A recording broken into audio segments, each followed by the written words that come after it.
മഴയൊന്നും ഒരു പ്രശ്നമല്ല മോനെ. മമ്മൂക്കയുടെ ടർബോ കടം മഴയൊന്നും നമുക്കൊരു പ്രശ്നമല്ല. സൂപ്പർ ഫൈറ്റ് കണ്ടില്ലേ? ഹാപ്പിയല്ലേ? ഗുഡ്.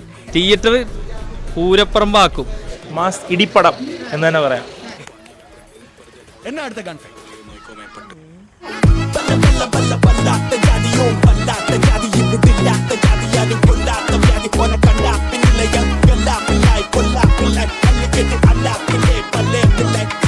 വില്ലന്റെ ഇൻട്രോ ആണ് ആനക്കാട്ടി വേറെ ഇൻട്രോ.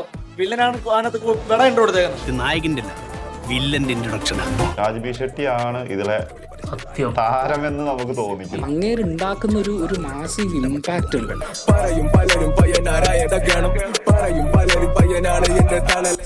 എന്ന് ഞാൻ പറയുന്നില്ല, കാരണം ഇനി നമ്മൾ തമ്മിൽ കാണില്ല.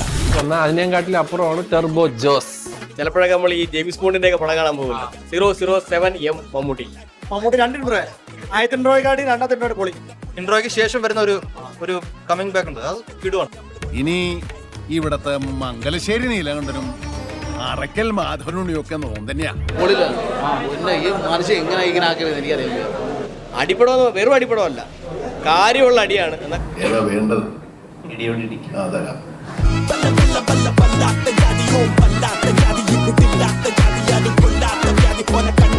ഞാനിവിടെ വീഴുവാണ്, എന്റെ മുന്നിൽ ഒരു 10-15 പേരെ എന്നാ ജോസാടാ ടർബോ ജോസ്.